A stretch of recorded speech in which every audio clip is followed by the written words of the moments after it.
اعوذ باللہ من الشیطان اللعین الرجیم بسم اللہ الرحمن الرحیم الحمد للہ رب العالمین والصلاة والسلام علی اشرف الانبیاء والمرسلین سیدنا و نبینا و شفیع ذنوبنا و حبیب قلوبنا و طبیب نفوسنا ابی القاسم محمد وعلی اہل بیتہ الطیبین الطاہرین المعصومین ولعنۃ اللہ علی اعدائہم اجمعین من یومنا ھذا الی یوم الدین اما بعد فقد قال اللہ سبحانہ تبارک و تعالی فی کتابہ الکریم وہو اصدق القائلین وقولہ الحق بسم اللہ الرحمن الرحیم ولا تکونوا کالذین نسوا اللہ فانساہم انفسہم اولئک ھم الفاسقون۔ پروگرام تلاش کے ساتھ میں آپ حضرات کے درمیان میں ہوں۔ میں نے مسلسل اس بات کو دہرایا ہے کہ تلاش پروگرام اس خیال سے رکھا گیا کہ انسان کے فطرت میں تلاش پائی جاتی ہے، یعنی جستجو اور تلاش کا جذبہ انسان کی فطرت میں ہے۔ میں نے بہت سارے عناوین پر گفتگو کی کہ مثلاً دوست کی تلاش، نعمت کی تلاش، سکون کی تلاش، اچھے شریک حیات کی تلاش، کامیابی کی تلاش، بلندی تک پہنچنے کی تلاش، مناسب عہدے کی تلاش، مثلاً یہ سارے کے سارے عناوین ہیں، ڈھیروں پر گفتگو ہو چکی۔ بتانا مقصود یہ کہ ساری چیزیں انسان کی فطرت میں ہے کہ وہ تلاش میں ہوتا ہے، جستجو اس کی طبیعت میں ہے، لیکن ہر تلاش کے لیے راستے کی ضرورت ہوتی ہے کہ اگر ہمارا ہدف معین ہو گیا کہ مثلاً دوست کی تلاش ہے تو دوست کن راہوں سے تلاش کیا جائے، کس طرح اس تک پہنچایا جا سکتا ہے، اور وہ ہمارے جستجو میں ہماری جو منزل ہے کیسے ہم پہنچ سکتے ہیں۔ ایسے ہی انسان کو تلاش ہوتی ہے اپنے حق کی، کہ مجھے میرا اپنا حق ملنا چاہیے، اور اگر اسے پتہ چل جائے کہ یہ میرا حق ہے تو پیچھے پڑ جاتا ہے کہ مجھے میرا اپنا حق ملنا چاہیے۔ لیکن یہ بھی طے ہے کہ حق پانے کے لیے ضرورت ہے کہ ہم حق کو ادا بھی کریں۔ اگر کسی پر میرا حق ہے تو یقیناً اس کا بھی میرے اوپر حق ہے۔ آج بہت اہم ترین گفتگو تلاش میں شریک حیات کا حق۔ یقیناً کئی نشست چاہیے اس گفتگو کے لیے، اور انشاءاللہ ہم اس گفتگو کو پائے تکمیل تک پہنچانے کی سعی اور کوشش کریں گے مختلف نشستوں میں۔ شریک حیات کا حق۔ سب سے پہلے شریک حیات کو جانیں۔ انسان اردو جب بھی بولے گا اور اس میں شریک حیات کا لفظ استعمال کرے گا تو 100% اردو سمجھنے والے کے ذہن میں ازدواجی زندگی آتی ہے، اور اس ازدواجی زندگی میں دو ہی لفظ ہیں، میاں بیوی، زوج و زوجہ، شوہر اور بیوی، دونوں ایک دوسرے کے لیے شریک حیات ہیں۔ شوہر کے لیے بیوی شریک حیات ہے کہ لفظ ایک ادبی زبان سے بدل دیا تھا شریک حیات، اور بیوی کے لیے اس کا شوہر شریک حیات ہے۔ انسان کی زندگی میں بہت ساری چیزیں ہوتی ہیں جنہیں وہ زندگی کا جز مانتا ہے، مگر اس کو شریک حیات نہیں بولتا، اولاد بھی زندگی کا حصہ ہیں، رزق و روزی بھی زندگی کا حصہ ہے، اور نہ جانے کتنی انگنت چیزیں ہیں جو زندگی میں ہوتی ہیں، مگر لفظ شریک حیات ان کے لیے نہیں بولا جاتا ہے۔ شریک حیات مخصوص ہے بیوی کے لیے شوہر اور شوہر کے لیے اس کی بیوی۔ یقیناً اگر آپ غور کریں تو شاید اسی ایک رشتے میں تلخیاں بھی بہت ہوتی ہیں، اور میں بات کو آگے بڑھانے سے پہلے اس رشتے کی اہمیت کی طرف اشارہ کرتے ہوئے میں ایک دو باتیں کہنا چاہوں گا اور اس پر غور کریں۔ انسان ہزاروں رشتوں کے درمیان گھرا ہوا ہے، رشتے ہی رشتے ہیں، اور انہیں رشتوں ہی سے جی رہا ہے، اور انہیں رشتوں ہی میں مر جائے گا۔ نہ جانے کتنے رشتوں کی طرف اصلاً اس کی توجہ ہی نہ گئی ہو، نہ جانے کتنے رشتے ہیں جن کی طرف توجہ ہے مگر ان کے حقوق ہی کا پتہ نہ ہو، اور نہ جانے کتنے ایسے رشتے ہیں کہ رشتے کا بھی پتہ ہے، کچھ حقوق کا بھی پتہ ہے، مگر اصلاً حقوق کی ادائیگی کی طرف نہ گیا ہو، اور ہو سکتا ہے کہ جتنا اور جس طرح حق کے ادا کی ادائیگی ہونی چاہیے اس طرح سے اور اتنا حق ادا نہ کیا۔ انسان کے ہر سانس رشتوں میں ہے، ہر لمحہ رشتوں میں ہے، رشتوں سے الگ نہیں ہو سکتا۔ میرا رشتہ زمین سے ہے، میرا رشتہ آسمان سے ہے، میرا رشتہ آب و ہوا سے ہے، میرا رشتہ خالق سے ہے، میرا رشتہ اپنے اعضاء اور جوارح سے ہے، میرا رشتہ میرے پڑوس سے ہے، میرا رشتہ انسان سے ہے، میرا رشتہ درختوں سے ہے، میرا رشتہ، اور ہر ایک کا واقعی رشتے ہیں۔ میں اگر خالی رشتے ہی گنواتا چلا جاؤں تو شاید میں یقین کے ساتھ کہہ سکتا ہوں کہ وہ سارے رشتوں کو بھی نہیں بتا سکتا ہم کتنے رشتوں میں ہیں۔ لیکن وہ رشتہ ہے تو رشتہ اپنا حق بھی مانگتا ہے۔ اگر ہمیں رشتے ہی کا اندازہ نہ ہو تو حقوق کا کہاں سے اندازہ ہوگا؟ اور جتنے رشتوں کا اندازہ ہے اور ہم جانتے ہیں، اگر انہی رشتوں میں ہم غور کریں تو شاید ہم ان کے حقوق کو ادا نہیں کر پا رہے ہیں، ان کی ادائیگی پوری نہیں ہو پا رہی ہے۔ مگر ہم سارے رشتوں کو فی الحال یقیناً بیان کرنے کے منزل میں نہیں ہیں۔ اس وقت صرف ہمارا موضوع ہے شریک حیات اور ان کا حقوق، ان کے حقوق کو جاننا۔ شریک حیات اگر ان رشتوں میں دیکھنا چاہیں تو جس بات کی طرف میں توجہ دلانا چاہ رہا تھا اور توجہ دلا رہا ہوں، پھر ایک مرتبہ متوجہ کریں کہ غور کریں کہ انسان ہزاروں رشتوں میں ہے۔ ان رشتوں میں سب سے پہلا رشتہ کون سا ہے، اور ان رشتوں میں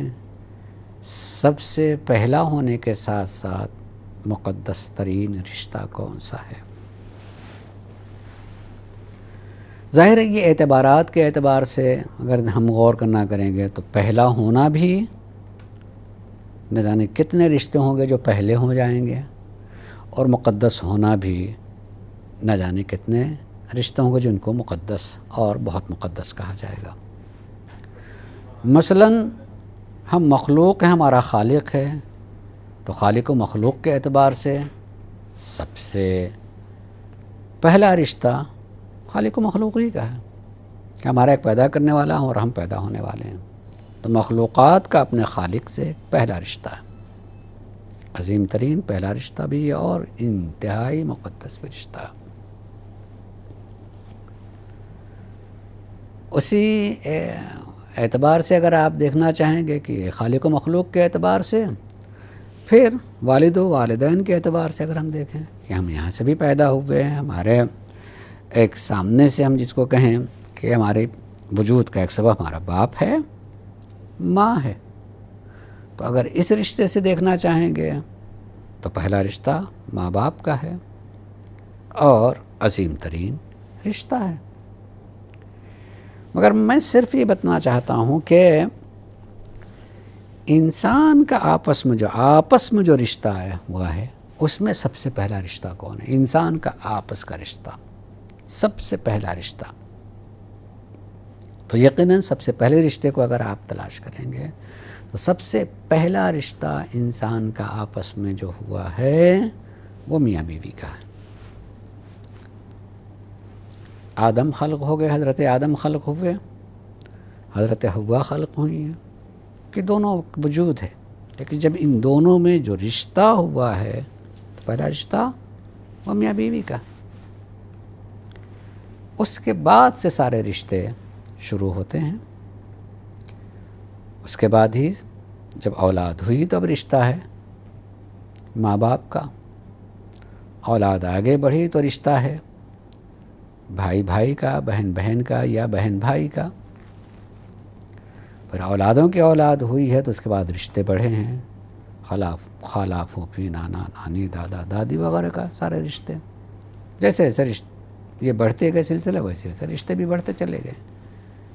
لیکن جو پہلا رشتہ وجود میں آیا ہے وہ رشتہ میاں بیوی کا، اور میاں بیوی کے رشتے سے سارے رشتے وجود میں آئے ہیں، حتیٰ کہ جو دین اور مذہب میں اہم ترین رشتے گنوائے گئے ہیں اور عظیم ترین رشتے گنوائے گئے ہیں ماں باپ کا، اور اس میں بھی خاص طور سے ماں کا رشتہ،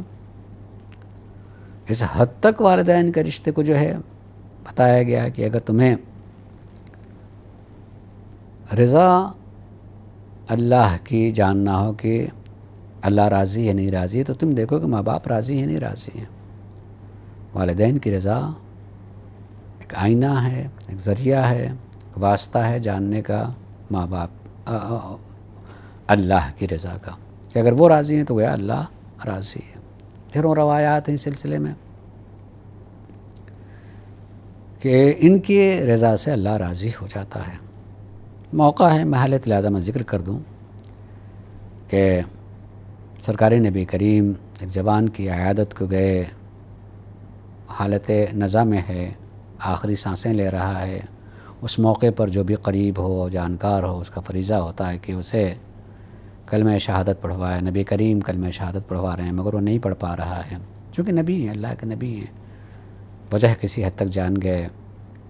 فوراً جو ہاں لوگ حاضر تھے ان کی طرف رخ کیا، پوچھا کہ کیا اس جوان کی ماں زندہ ہے؟ ایک بوڑھی بولی میں ہی اس کی ماں ہوں۔ نبی کریم نے کہا کہیں تم اس سے ناراض تو نہیں ہو؟ کہا ہاں اللہ کے رسول میں اس سے ناراض ہوں۔ تو فوراً نبی کریم نے کہا اس کا مطلب صاف ظاہر ہے کہ چونکہ تم ناراض ہو اسی لیے میں رسول اسے کلمہ پڑھوا رہا ہوں، یہ کلمہ نہیں پڑھ پا رہا ہے، مشقت میں مصیبت میں ہے، کہ اس وقت تم اسے معاف کر سکتی ہو؟ ماں کا دل تھا اور نبی جیسی ذات کہہ رہی تھی، راضی ہو گئی۔ اللہ کے رسول آپ فرما رہے میں اسے معاف کرتی ہوں۔ جیسی ماں نے اسے معاف کر دیا، وہی جوان ہے، وہی رسول ہے، وہی کلمہ ہے۔ رسول کریم نے کلمہ پڑھوانا شروع کیا اور وہ دہرانے لگا۔ عملاً نبی کریم نے بتایا کہ ماں کی رضا اللہ کی رضا ہے، یہ راضی ہو جائے تو اللہ راضی ہو جاتا ہے، مغفرت کا سبب بن جاتا ہے۔ اتنا عظیم رشتہ ہونے کے باوجود بھی یہ پہلا رشتہ نہیں ہے۔ میاں بیوی کا پہلا رشتہ وجود میں آیا ہے، اس کے بعد ماں کا رشتہ وجود میں آیا۔ جب اللہ نے اولاد دی تب وہی بیوی ماں کے رشتے میں آ جاتی ہے۔ اب وہی شوہر اپنی اولاد کے لیے باپ کا رشتہ پاتا ہے، مقدس ہے، عظیم ہے، لیکن پہلا رشتہ میاں بیوی کا۔ تو گویا انسانوں کے درمیان میں جو پہلا رشتہ وجود میں آیا اس رشتے کا نام میاں بیوی، شوہر بیوی، زوج اور زوجہ ہے۔ اس سے اندازہ ہونا چاہیے کہ چونکہ اسی رشتے سے سارے رشتے ہیں، لہذا میاں بیوی کے رشتے کو کتنا صاف ستھرا رکھنا چاہیے، کس قدر دقت کے ساتھ حقوق کی ادائیگی ہونی چاہیے، تاکہ جب اللہ نعمت اولاد سے نوازے اور رشتہ آگے بڑھنے لگے کہ یہ میاں بیوی اولاد کے بعد ماں باپ بھی ہو گئے اور پھر اولاد ملی تو اس سے اور رشتہ کہ وہ آپس میں بھائی بہن ہوئے، وہ بڑے ہوئے، پھر وہ مرحلے ازدواج میں آ گئے، ان کی اعلیٰ اولاد ہوئی، تو یہ میاں بیوی ماں باپ سے بڑھ کر کے دادا دادی مثلاً ہو جاتے ہیں یا نانا نانی ہو جاتے ہیں، اور پھر اور جتنے رشتے بڑھتے چلے جاتے ہیں سب۔ آپ یقین کیجئے کہ اگر اسی پہلے رشتے میں حلاوت اور مٹھاس رہے، حقوق کی ادائیگی رہے، تو آگے جتنے رشتے بڑھ جائیں گے سارے رشتوں میں محبت بھی ہوگی، عزت بھی ہوگی، وقار بھی ہوگا اور ایک حلاوت و مٹھاس بھی ہوگی۔ لیکن جب پہلے ہی رشتے میں تکرار آ جاتی ہے، پہلے ہی رشتے میں کھٹاس پیدا ہو جاتی ہے، پہلے ہی رشتے میں نفرت اور کدورت ہو جاتی ہے، تو آگے بڑھتے ہوئے رشتوں میں بھی مٹھاس باقی نہیں رہ جاتی ہے، وہ تلخیاں رشتوں تک بھی پہنچ جاتی ہیں اور حقوق کی ادائیگی نہیں ہو پاتی۔ اس لیے ضرورت ہے کہ اسی پہلے رشتے میں، جسے ازدواج شادی کے بندھن میں بچ جانے کے بعد میاں بیوی کا رشتہ کہا جاتا ہے، پوری طریقے سے غور کرنے کی ضرورت، حقوق کے جاننے کی ضرورت، محبت اور ایک رحمت کا جذبہ پیدا ہونا، ایک دوسرے کے واقعاً شریک ہوں ایک دوسرے کے لیے۔ قرآن کریم نے اس کو یہ بھی کہا ہے کہ اللہ نے اپنی ایک نشانی بتائی ہے شادی کو، کہ وَمِنْ آیاتہ، اللہ کی نشانیوں میں سے ایک نشانی یہ بھی ہے کہ خلق لکم من انفسکم ازواجا، کہ ہم نے تمہارا جوڑا تمہارے ہی جنس سے پیدا کیا ہے، اور یہ کاہے کے لیے؟ تاکہ ازدواج کے لیے تسکنوا الیہا، تاکہ اس سے تمہیں سکون ملے، سکون۔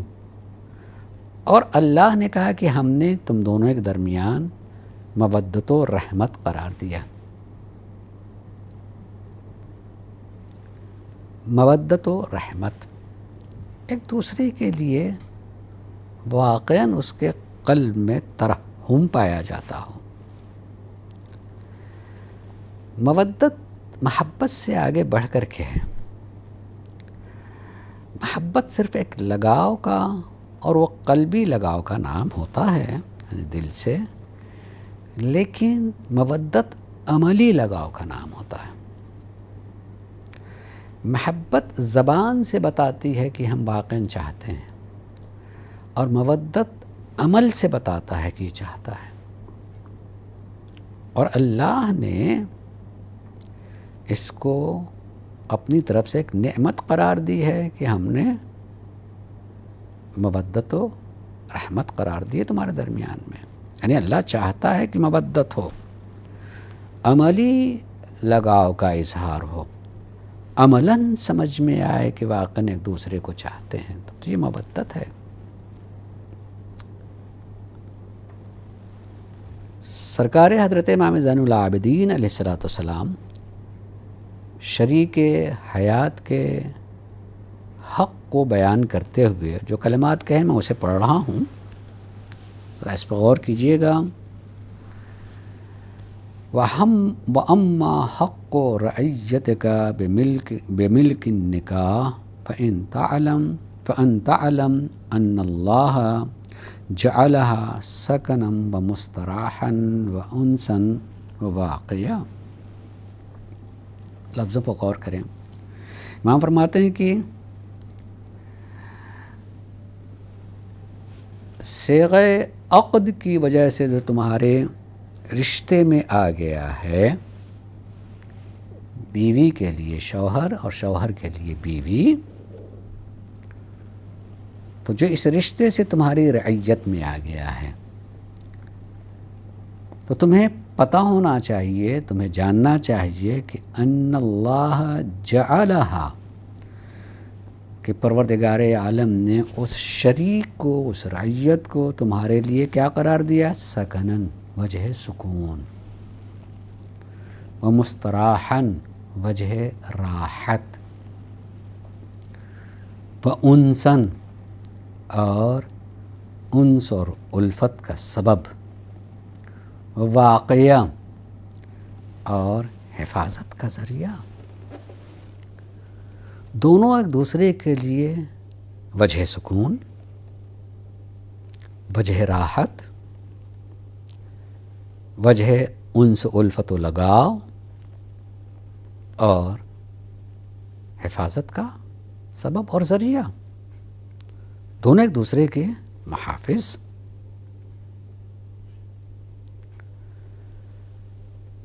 وہ محافظت بھی دینی، دنیاوی، معنوی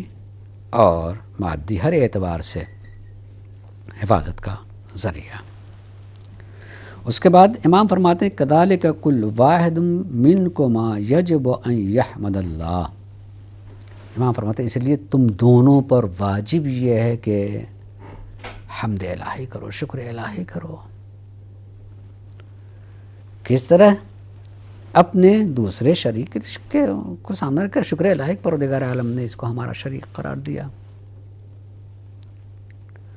اور اس کے بعد فرمایا کہ وَيَعْلَمْ أَنَّ ذَلِكَ نِعْمَةٌ مِّنْهُ عَلَيْهِ، اور یہ یقین کرے کہ یہ شریک میرا،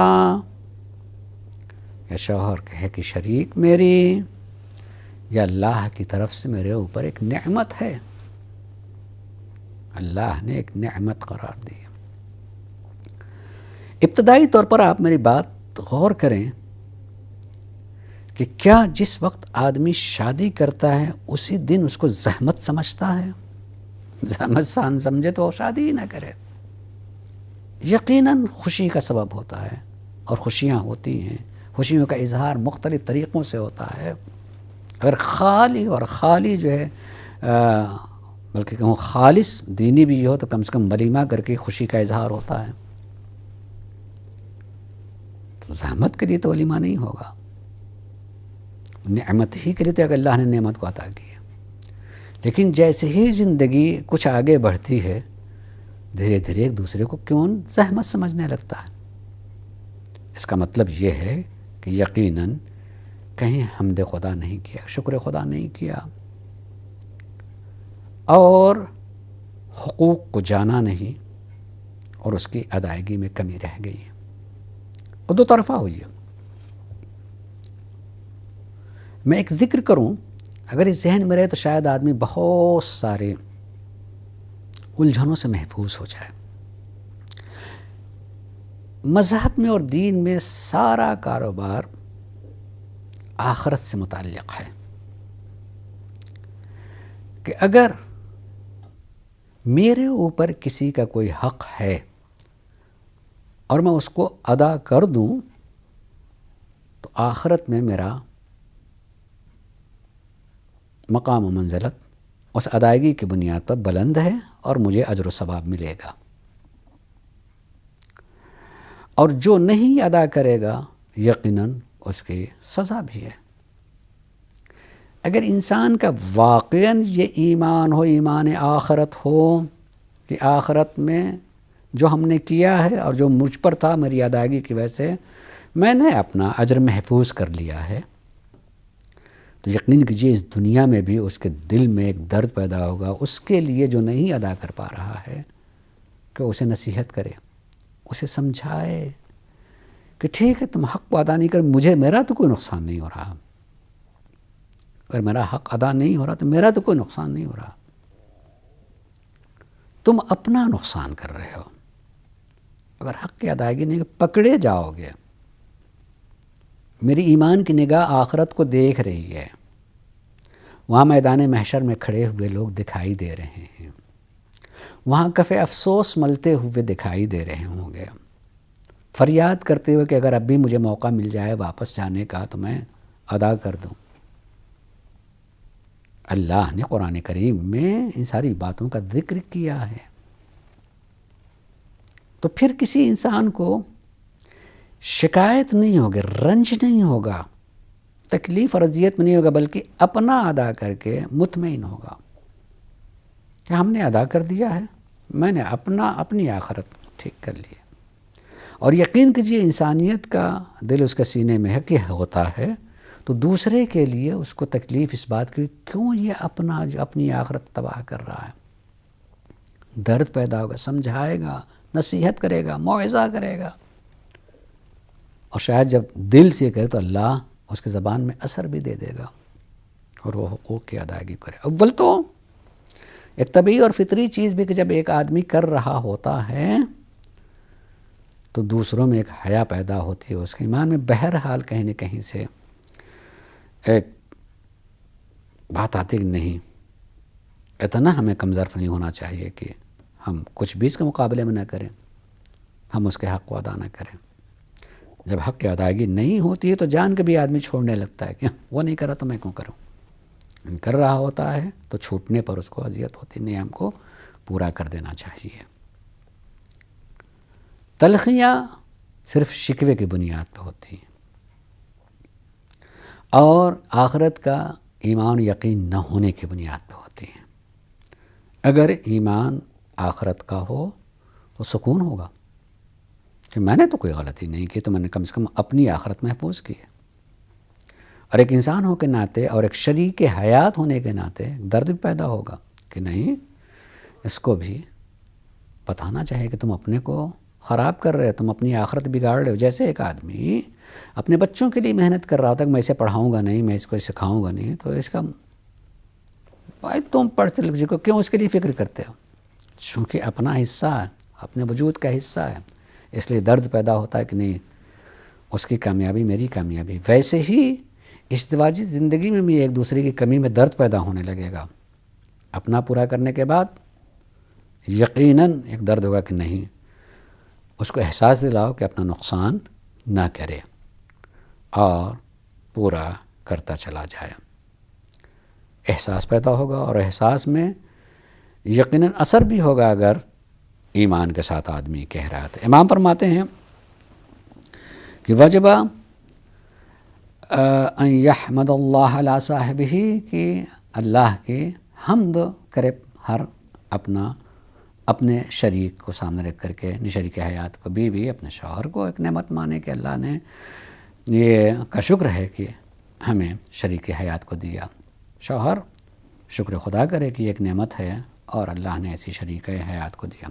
وَيَعْلَمُ أَنَّ ذَلِكَ نِعْمَةٌ مِّنْهُ عَلَيْهِ، وہ یقین کرے کہ اللہ کی طرف سے یہ نعمت ہے۔ وَوَجَبَ أَن يُحْسِنَ صُحْبَةَ نِعْمَةِ اللَّهِ وَيُكْرِمُهَا، اور جب اللہ کی نعمت کا یقین کر لیا تو اس کے ساتھ برتاؤ اچھا کرے گا یقیناً، اور اس کا احترام اکرام کرے گا کہ نعمت الہی ہے میرے حق میں، تو اس کا احترام اکرام بھی کرنا چاہیے۔ احترام اکرام نہ کرنا، وہ نعمت الہی مانتا نہیں اللہ کی نعمت ہے، ایمان نہیں رکھتا یہ نعمت الہی ہے۔ شریک حیات ہے طویل، اس پر گفتگو کی جا سکتی ہے کہ آدمی ڈھیروں اس کے سامنے گزرتے کیسے مانے ہم نعمت کبھی وجہ زحمت نہیں ہوتی۔ پھر میں کہنا چاہوں گا کہ وجہ زحمت اسی وقت انسان کو لگتا ہے جب خالی اس کو طلب ہو کہ اس کی طرف سے مجھے ملنا چاہیے اور نہیں ملا تو زحمت ہے مثلاً۔ لیکن اپنا حق کو ادا کر کے جب آخرت کی طرف متوجہ ہو کہ میں نے تو پا لیا سب کچھ، یقین کیجئے اس کو سب پایا ہوا دکھائی دینے لگے گا، سب پایا ہوا دکھائی دینے لگے گا کہ میں نے تو پا لیا ہے۔ وہ اپنا نقصان کر رہا نہ کر کے اپنے ہاتھ کو خالی کر رہا ہے، وہ آخرت کا فقیر بنتا چلا جا رہا ہے، وہ اپنے جہنم کی طرف لے کر کے جا رہا ہے مثلا، تو یقیناً سکون ہوگا، پتہ چلے گا کہ نہیں ہے، نعمت ہے،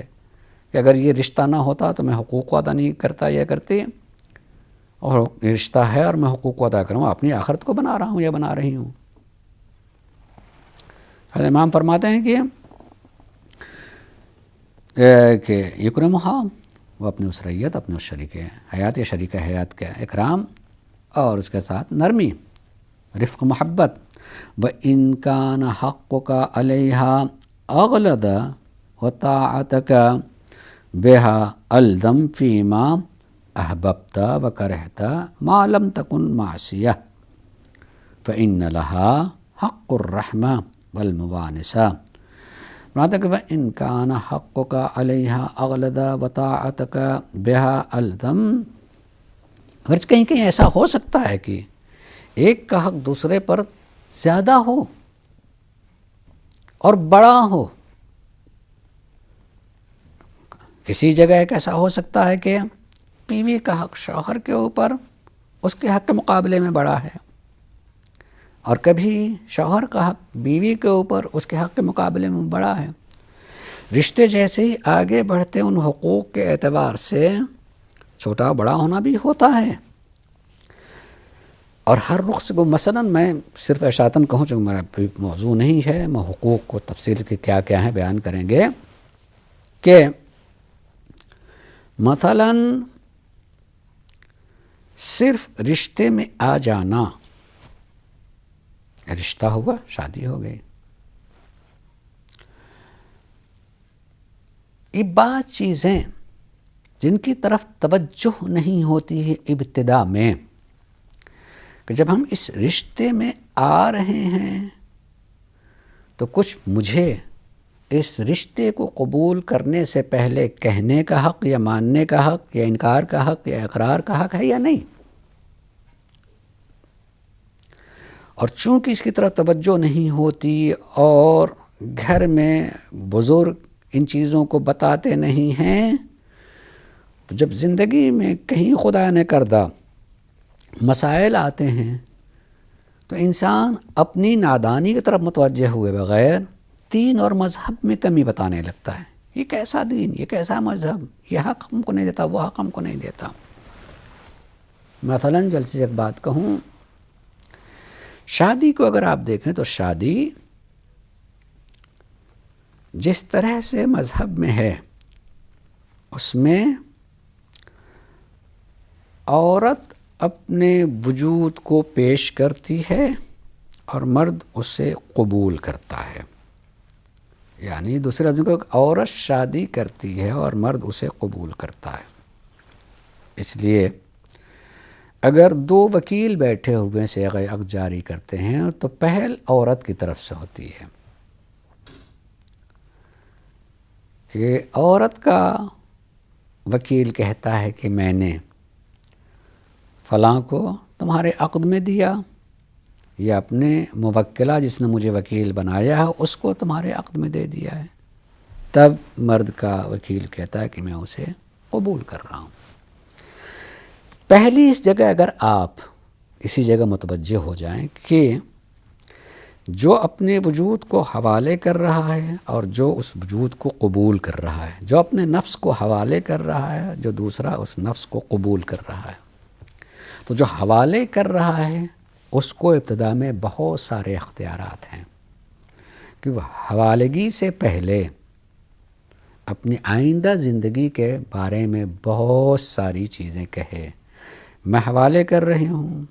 اس شرط کے ساتھ، میں حوالے ہو رہی ہوں اس شرط کے ساتھ، میں حوالے ہو رہی ہوں یہ چیزوں کو سامنے رکھ کر کے، تاکہ جب قبول کر رہا ہے جو اس کے ذہن میں رہے کہ میں اس وجود کو، اس نفس کو قبول کر رہا ہوں تو میرے سامنے یہ چیزیں بھی ہیں۔ مثلا ہم جس ماحول میں رہ رہے ہیں اس کے اعتبار سے کہیں کہ عورت کو حق ہے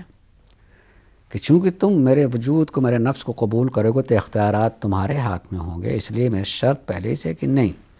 ہم اس ملک سے باہر نہیں، زندگی یہیں گزاریں گے، شرط ہے مثلا۔ یا میں نے تعلیم حاصل کی ہے، میں نے یہ ڈگری حاصل کی ہے، تم قبول کرے، تمہیں اختیار ہے کہ تم منع کر سکتے ہو کہ نہیں تم صرف گھر میں رہو، لہٰذا میری شرط یہ کہ نہیں میں اپنی تعلیم کے مطابق کام کروں گی۔ یا مثلاً انسان ہے، غلطی ہو سکتی ہے، اس طرح کا ہو سکتا ہے، اگر اس طرح کی کوئی غلطی ہو جائے تو میں اپنے نفس کو حوالے کروں مگر شرط کے ساتھ کہ اگر یہ غلطی ہوئی تو مجھے فیصلہ ہوگا اور تمہاری طرف سے مجھے یہ اختیار حاصل ہوگا کہ میں اپنے رشتے کے آگے بڑھانے یا نہ بڑھانے کے بارے میں فیصلہ کر سکوں۔ اگر ایک بیٹی کو، ایک عورت کو یہ ساری چیزیں معلوم ہوں کہ میں اپنے نفس کو حوالے کر رہی ہوں، تو جو قبول کرے گا حق اس کو ہوگا، اختیارات اس کے ہوں گے میرے نفس کے اوپر،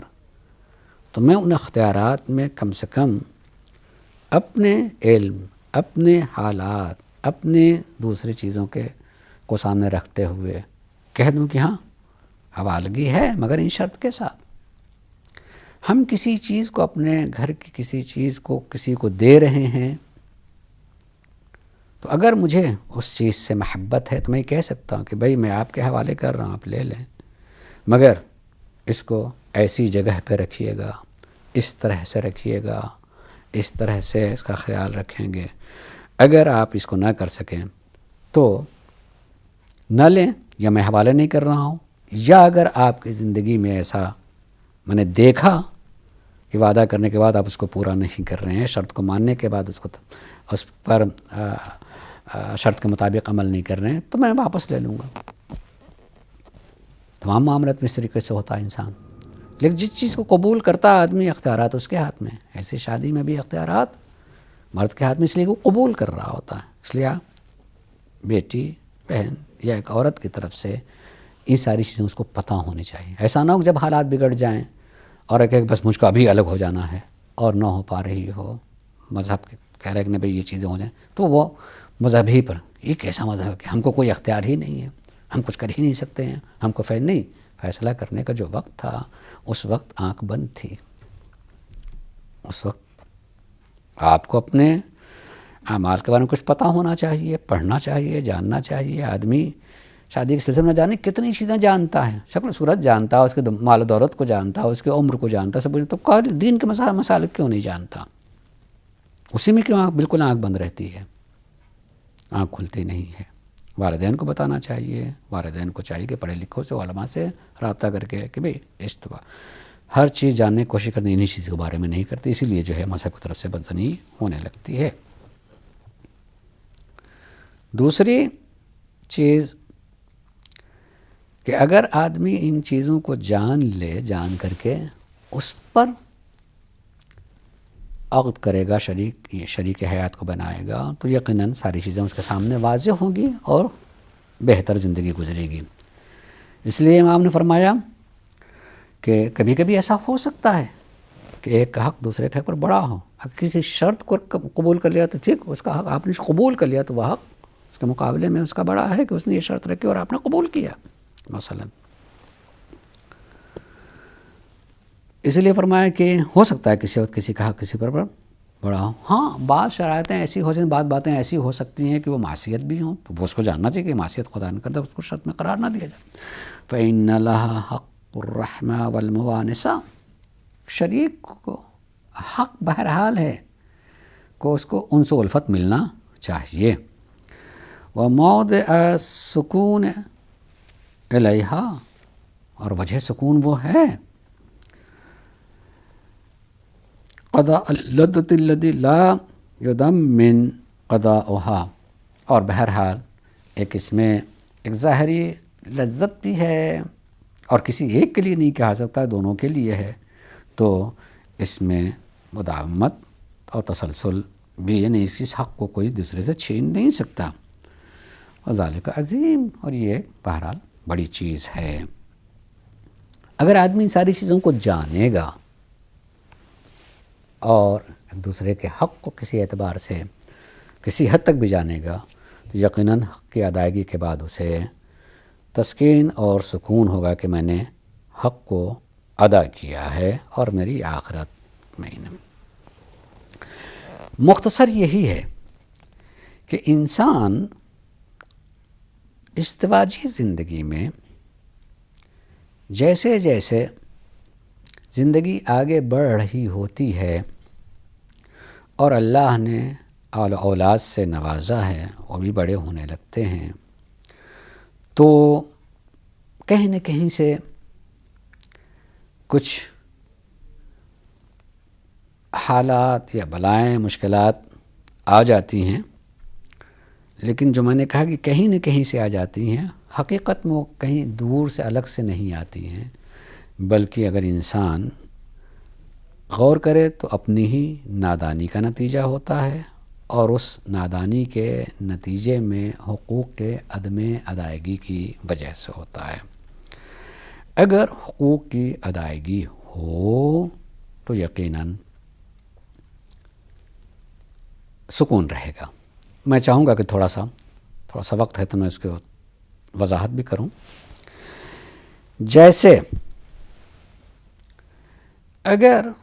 ہم نے یہ سمجھ لیا ہے کہ بحیثیت ایک مرد کے میں نے کسی خاتون سے شادی کی تو گھر کی ذمہ داری اس کی ہو گئی کہ وہ کھانا ضرور بنا کے رکھے، میرے کپڑے ضرور دھل کے رکھے۔ یہ کیوں سمجھا آپ نے؟ یہ کیوں سمجھا؟ اگر سمجھ اس لیے کہ نہیں ہوتا ہی ایسا ہے تو کسی غلط کام کے ہوتے رہنے سے اس کو صحیح نہیں کہا جائے گا، یا مثلاً غلط نہیں ہے، صحیح ہے، یعنی وہ ہونا صحیح ہے لیکن حق نہیں ہے، لیکن اخلاق ہے تو چلیے ٹھیک، کسی اخلاقاً ایسی چیزیں ہو رہی ہیں کر رہا ہے تو اخلاقاً کسی چیز کو کرنا وہ انسان کی عزت و آبرو کا سبب بنتا ہے، لیکن اگر حق ہے تو وہ ثوابی عذاب کا سبب بنتا ہے۔ اگر حق ہے تو یہ حق تو نہیں ہوتا ہے کہ اگر تو کھانا انہی کی ذمہ داری ہے۔ اور پھر آگے بڑھ کر کے ہم جہاں رہ رہے ہیں حالات ایسے ہیں، جب تک دونوں مل کر کے کام نہیں کریں گے گھر چلے گا نہیں۔ تو اگر کام دونوں کا ہے، دونوں آفس جا رہے ہیں، دونوں مزدوری کر رہے ہیں، دونوں نوکری کر رہے ہیں، تو ایک پر کھانا کیوں الگ سے ہے، ایک پر دوسرا کپڑا دھونا کیوں ہے؟ پھر دونوں پہ ہونا چاہیے۔ سچائی تو یہ ہے کہ مذہب یہی کہتا ہے کہ اگر شرط و شرائط بیچ میں نہیں رکھے گئے ہیں تو ساری ذمہ داری شوہر کی ہوتی ہے۔ ذمہ داری اور حق جو ہے سارے کے سارے شوہر کے ہوتے ہیں کہ وہ پورا کرے۔ عورت کی ایک ہی ذمہ داری ہوتی ہے کہ وہ مرد کے لیے وجہ سکون بنے، اور وجہ سکون صرف وہی جس کا آخر میں امام نے تذکرہ کیا، لذت، خواہشات کی تکمیل کا سبب، آگے نسل بڑھنے کا سبب۔ لیکن اگر انسان یعنی خصوصاً خاتون ابتدائی میں یہ ساری چیزوں کو وہ شرط کے عنوان سے وضاحت کر دیتی ہیں واضح طور پر اس بات کو کہ یہ ہو اور یہ نہ ہو، جس میں بہرحال کچھ چیزیں ایسی ہو سکتی حرام ہو کہ نہیں اولاد نہیں ہوگی، کیوں نہیں ہوگی مثلا، اس کو کیوں کر سکتا ہے، اس کی وجہ پتہ ہونی چاہیے۔ بعض جو چیزیں واقعی جس کے لیے ہوتی ہیں، اور کسی عالم نے اچھی بات کہی تھی کہ آدمی ہر کوئی کام کرتا تو اس کے مقصد کو سوچتا ہے کہ ہم یہ کیوں کر رہے ہیں اور کہاں تک پہنچنے بھی کر رہے ہیں۔ اور شادی میں دیکھے تو آدمی اگر اس دن پوچھا جائے کہ کیوں شادی کر رہے ہیں تو وہ کہے اس لیے کہ ہوتی ہی چیز نہیں، واقعی سوچنا چاہیے، اور سوچتا ممکن سوچو نہ بتا سکتا ہو، سوچنا چاہیے کہ کیوں، اس کا بھی ایک سبب تو اس کیوں کے لیے جو ہے واضح دونوں کے لیے ہونا چاہیے۔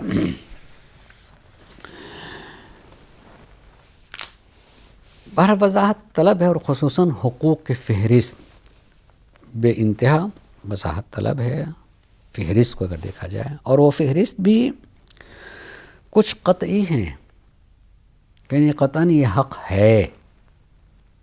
اور کچھ یہ ہیں مشروط بھی ہو سکتی ہیں کہ اگر میرا کسی پر کوئی حق ہے اور میں اس حق کو معاف کرا لیتا ہوں یا کہہ دیتا ہوں کہ میں اس حق کے مقابلے میں یہ حق ادا کر دوں گا اور یہ حق جو ہے مثلا آپ مجھے معاف کر دیں، یا اگر یہ ہو تو میری شرط یہ کہ یہ نہیں ہوگا اور وہ نہیں ہوگا مثلا، ٹھیک، آدمی شرائط میں جو ان چیزوں کچھ چیزیں قطعی ہیں کہ نہیں اس کو نہیں منع کر سکتے ہیں یا اور شرط میں نہیں لائی جا سکتی ہے، اور کچھ چیزوں کو شرط و شرائط میں لایا جا سکتا ہے۔ پڑھے آدمی جانے، اور جب پڑھے گا جانے گا، اور ضرورت ہے کہ جب ایک انسان نئی زندگی گزارنے جا رہا ہے، مثلا کسی کی بیٹی کی زندگی گزارنے کے ساتھ اب ایک نئی زندگی کسی کی بیوی کی بننے جا رہی ہے، تو کیا اس کو پتہ ہونا چاہیے؟ یعنی کیا کچھ قانون، دنیا کے کچھ قانون بنائے ہوئے ہوتے ہیں، آدمی دیکھیں وہ دنیا کے قانون کو آدمی جان رہا ہوتا ہے، وہ چلاتا ہے، عدالت میں چلا جاتا ہے اور وہ جا کے رجسٹر کرا دیتا ہے، اور پتہ ہے کہ مثلا یہ ہو گئے تو اب یہ ہمارا یہ ہو گیا اور یہ میرے لیے ہوگا، اس کو پتہ ہوتا ہے۔ لیکن کچھ مذہب کے اعتبار سے اگر اس کے بارے میں دیکھا جائے تو مذہب کے اعتبار سے افراد تقریباً نابلد سے ہوتے ہیں، ان کو پتہ نہیں ہوتا ہے۔ یعنی اس رشتے میں اگر دیکھا جائے رشتہ ایک کھلا ایک معاملہ ہے، مگر ایک ایسا معاملہ ہے کہ معاملہ طے ہوتے ہی عبادت شمار ہونے لگتا ہے۔ چیز عبادت جب کسی چیز لین دین جیسے ہوتی ہے، اس میں معاملہ کہ ہم پیسہ دے رہے ہیں اور وہ ہم سے ایک چیز لے رہے ہیں، لین دین ہے، لیکن وہ لین دین عبادت تو نہیں ہوتے، ہم نے ایک چیز خرید لی۔ لیکن یہ ایک ایسا معاملہ ہے جس میں بھی ایجاب و قبول ہوتا ہے، نفس کو پیش کیا جا رہا ہے، دوسرا قبول کر رہا ہوتا ہے، مگر جیسے ہی قبولیت تمام ہو جاتی ہے، بعد کے لمحات کو اللہ نے عبادت قرار دے دیا۔ عبادت ایسا معاملہ جو عبادت بن جاتا ہے، شادی ایک ایسا معاملہ ہے جو عبادت۔ ایک کاش کہ انسان کا ایمان ہو، ایک کاش کہ انسان ان چیزوں کو آخرت کے عنوان سے دیکھ رہا ہو کہ آخرت میں چیزیں بن کے آنے والی۔ جب تک انسان کا ایمان محکم مضبوط نہیں ہوتا اور ایمان کی آنکھوں سے وہ آخرت کو دیکھتا نہیں، دیکھے نا، اس وقت تک قطعاً اور قطعاً جو ہے تسکین نہیں ہو سکتی، اختلافات ہو سکتے ہیں۔ اختلافات دو طرفہ بھی ہوتے ہیں، اختلافات ایک طرفہ بھی ہوتا ہے، ایک طرف سے بالکل طے کیے ہوئے ہیں کہ نہیں۔ ظاہر جب اختلاف ایک طرفہ ہوتا ہے تو دوسری طرف صبر ہی ہوتا ہے، صبر کے علاوہ اور کوئی صورت نہیں ہو سکتا کہ صبر اس طریقے کا ہو کہ اللہ اس کی جزا ممکن ہے سکون کی شکل میں، کسی سکون کی شکل میں عنایت کر سکتا ہے، دنیا میں بھی اور آخرت میں بھی۔ لیکن جب دو طرفہ اختلافات ہو جاتے ہیں، زبان کھلنے لگتی ہے، تو وہ ایک مصیبت بن جاتی ہے، واقعاً گھر جہنم ہو جاتا ہے، نسلیں بگڑ جاتی ہیں۔ لیکن ایک متدین ایک جانتا ہے دوسرے کا سلام کہیں تدین اور ایمان نہیں ہے، ایک طرف سے اختلاف ہو رہے ہوتے ہیں، تو صبر کے علاوہ کچھ نہیں ہوتا۔ اور اگر ہم معصومین میں دیکھیں تو دیکھ سکتے ہیں، حضرت نوح کی بیوی کو دیکھیں، اختلاف اگر ہے ایک طرفہ ہے، گھر والی کی طرف سے ہے، حضرت نوح صبر کرنے والا۔ معصومین صلی اللہ علیہ وسلم کے ہاتھ میں دیکھیں، نہ جانے کتنی ان گھروں میں آئی ہیں جن کا اختلاف رہا ہے، شدید رہا، معصومین علیہ السلام نے جھگڑے نہیں کیے۔ ایسے ہی اگر عام زندگی میں دیکھا جائے تو اس طرح کا ہے، صبر کی جگہ ہوتی ہے اور واقعاً انسان صبر کر رہا ہوتا ہے، تو صبر نہیں کرتا بلکہ اپنی نسل کی تعمیر کر رہا ہوتا ہے، اور اللہ اس دنیا میں اور آخرت میں اگر صبر نہیں کرتا اور صبر سے دامن چھوٹ جاتا ہے تو اس کے نتیجے میں دیکھنے کو ملتا ہے کہ گھر تباہ ہو جاتا ہے، واقعاً گھر تباہ ہو جاتا ہے۔ اللہ بچا کے رکھے اور ایک دوسرے کے حقوق کو جاننے کی توفیق عنایت فرمائے۔ انشاءاللہ اگر ممکن ہے تو اگلے درس میں ہم تھوڑا بہت حقوق ہیں کیا، تاکہ آدمی اپنے کو ان کے آئینے میں دیکھے کہ ہم کس حق کی ادائیگی کرتے ہیں، حرص و حوث سے الگ ہو کر کے واقعاً ایمان کی دنیا میں رہتے ہوئے ایک دوسرے کے حقوق کو جان کے ادا کریں۔ یقین کیجئے کہ یہ دنیا کی زندگی بھی ایک جنت جیسی زندگی محسوس ہونے لگے گی۔ اللہ پروردگار عالم سارے مومنین کو ایمان پر ثابت قدم رکھے اور توفیق عنایت فرمائے کہ ایک دوسرے کے حق کو ادا کر کے خوشی کی زندگی گزاریں۔ وآخر دعوانا ان الحمدللہ رب العالمین۔